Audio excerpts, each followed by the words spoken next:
আসসালামু আলাইকুম রহমতুল্লাহি ওবরাকাতুহু আলহামদুলিল্লাহ ওয়াসসালাতু ওয়াসসালামু আলা রাসূলিল্লাহি ওয়া বা'দ।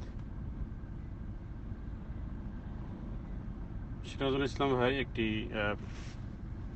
ইমেজ এখানে এনেছেন, সম্ভবত মকসুদুল মুমিনিনের হজের ফরজ সমূহের অধ্যায়ে উল্লেখ করা হয়েছে আরাফাতের ময়দানে অবস্থান 9 জিলহজ জোহরের পর হতে। এ বিষয়ে জানতে চেয়েছেন যে আসলে ব্যাপারটি কেমন। যদিও ওখানে লিখেছে যে আরাফাতের ময়দানে জোহরের পর হতে, এ কথার অর্থ ভালো দৃষ্টিতে যদি নেওয়া হয় তাহলে হয়তো বা লেখক বুঝাতে চেয়েছেন যে 9 জিলহজ যখনই হোক না কেন জোহর আসর যেহেতু সেখানে একসাথে আদায় করতে হয়, তার মানে নামাজের পরে অবস্থান যেন হয়, জোহরের পর থেকে যেন অবস্থান স্টিল যেন অবস্থান হয়, এটি অর্থ হতে পারে। যাই হোক, বিশেষ করে এ জাতীয় কিতাবগুলো মকসুদুল মুমিনিন এবং নিয়ামুল কোরআন, এছাড়াও সোলেমানি বুক ডিপো থেকে খাবনামা ফালনামা তাবিজের কিতাব, এরপরে কেসাসুল আম্বিয়া, এ জাতীয় অনেক বই কিতাব তারা প্রকাশ করেছে যেগুলোর কোনো রেফারেন্স টানা হয়নি। যাই হোক, আমরা আরাফাতের ময়দানের অবস্থার স্থান আমরা সংক্ষিপ্তভাবে একটু আলোচনা করতে চাই। তা হলো যে অনেকেই আছেন যারা আরাফাতের ময়দান যদিও সীমানা দেয়া আছে, কিন্তু বাতনে আউরনা একটি জায়গা আরাফাতের কাছেই, বাতনে আউরনার যদি কেউ সেখানে অবস্থান করে, তার মানে বাতনি আউরনা ছাড়া পুরোটাই আরাফাতের স্থান। এখন কেউ যদি অজ্ঞতাবশত ভুল করে আরাফার বাহিরে অবস্থান করে, তার অবস্থান শুদ্ধ হবে না। আর হজ মূলত কাবাঘর প্রদক্ষিণ অথবা মিনাতে অবস্থান নয়, বরং আল হাজ্জু আরাফা, রাসূলুল্লাহ সাল্লাল্লাহু আলাইহি সাল্লাম বলেছেন হজ হলো আরাফাতের ময়দানে অবস্থান করা। তো এই ক্ষেত্রে এই বিষয়টি সতর্ক থাকা।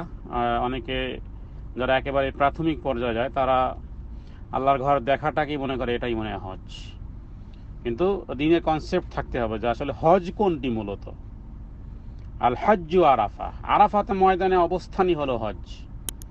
অনেক হজ পালনকারী অজ্ঞতাবশত আরাফাতের বাইরে অবস্থান করে, তো আরাফার সীমানা শুরু এবং শেষ সাইনবোর্ড দেখেই নির্ণয় করা উচিত।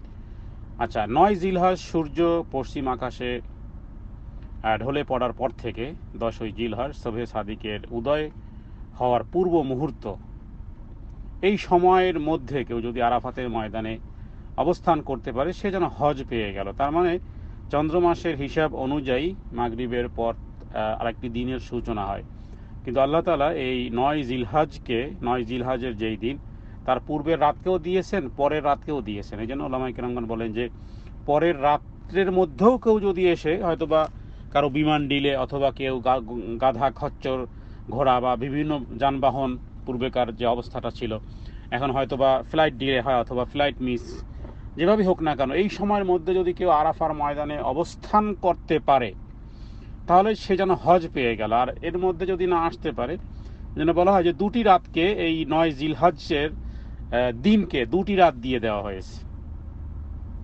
তো মূল বিষয়টি হলো যে 9 জিলহজ সূর্য পশ্চিম আকাশে ঢলে পড়ার পর থেকে একবারে 10 জিলহজ শুভে সাদিকের উদয়ের পূর্ব মুহূর্ত পর্যন্ত, তার মানে 10 জিলহজ যদি কেউ রাত্রে এসেও আরাফাতের ময়দানে ইন্টার হয়ে যেতে পারে, তাহলে সে যেন হজটা পেয়ে গেল, তার হজ হয়ে যাবে, ফারজিয়াত সাকিত হয়ে যাবে। তার মানে এই সময়ের এই সময়সীমা কিন্তু অনেক বেশি। এই সময়ের মধ্যে কিছুক্ষণের মধ্যেও যদি কেউ আরাফার ময়দানে অবস্থান করলে, তার হজ সহি হিসেবে পরিগণিত হবে। এখন ওয়াজিব সমূহ যেগুলো, যে ব্যক্তি দিনের বেলা অর্থাৎ সূর্যাস্তের পূর্বে অবস্থান করেন, তার জন্য ওয়াজিব হলো অবস্থানের সময়টিকে সূর্যাস্তের কিছু পূর্ব পর্যন্ত দীর্ঘায়িত করা, যেন রাতের কিছু সামান্য এসে যায়, তার মানে যে দিনে ইন্টার হয়েছে। অর্থাৎ যে ব্যক্তি রাত্রে ইন্টার হয়েছে এই আরাফাতের ময়দানের ভিতরে অবস্থান করে, তার জন্য ওয়াজিব হলো যে কিছু সময় ফরজ আদায়ের জন্য নির্ধারিত সময়ের কোনো এক মুহূর্ত পর্যন্ত অবস্থান করলে, বা আরাফাতের ময়দানের উপর দিয়ে অতিক্রম করলেও, বা সূর্যাস্তের পূর্বে আরাফার সীমানা অতিক্রম করলে দম দিতে হবে। কিন্তু সূর্যাস্তের পূর্বে যদি কেউ আরাফাতে, তবে সূর্যাস্তের পরে যদি কেউ অতিক্রম করে তাহলে দম দিতে হবে না। তার মানে অসুস্থ, অক্ষম, দুর্বল এবং নারীরা ভিড় এড়ানোর জন্য এমনটি করে, তাদেরকে দম বা ক্ষতিপূরণ দিতে হবে। এখন যে মূল বিষয়টি হলো যে 9 জিলহজ আরাফাত দিন।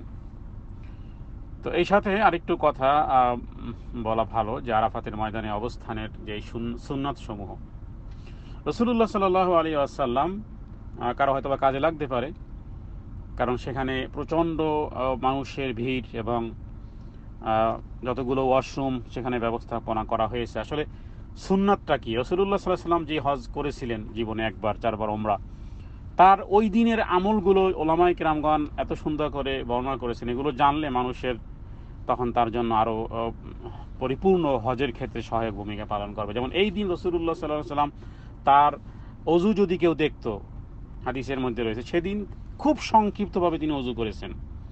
কারণ আপনি যদি অনেকক্ষণ দীর্ঘক্ষণ ধরে অজু করেন, আপনার পিছনে লম্বা লাইন, তার মানে রাসূলুল্লাহ সাল্লাল্লাহু আলাইহি ওয়াসাল্লামকে আল্লাহ তাআলা যে আদর্শ বলেছেন, আচ্ছা জোহর আসর একত্রে পড়ার এবং সেগুলো তাড়াতাড়ি পড়া, এরপরে আরাফা থেকে সূর্যাস্তের পর রাতের কিছু অংশ অবস্থান করা, একেবারে সঙ্গে সঙ্গে রওনা না হওয়া।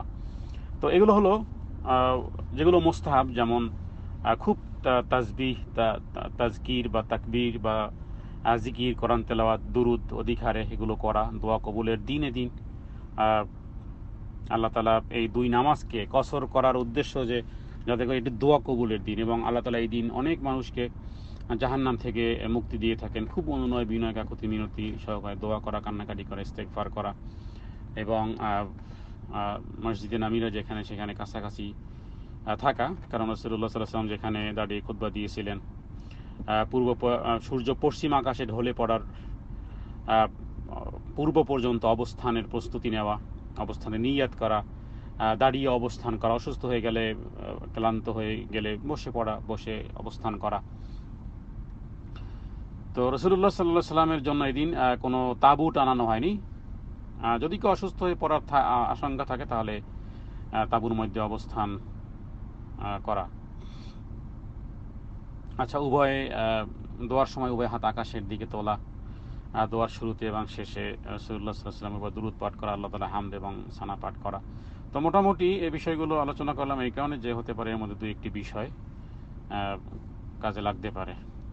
আর আরেকটি বিষয় হলো যে সমস্ত কিতাবাদিগুলো আমাদের সমাজে রয়েছে, অধিকাংশরই কোনো অথেন্টিক সোর্স নেই, সেই বিষয়গুলো খেয়াল রাখা।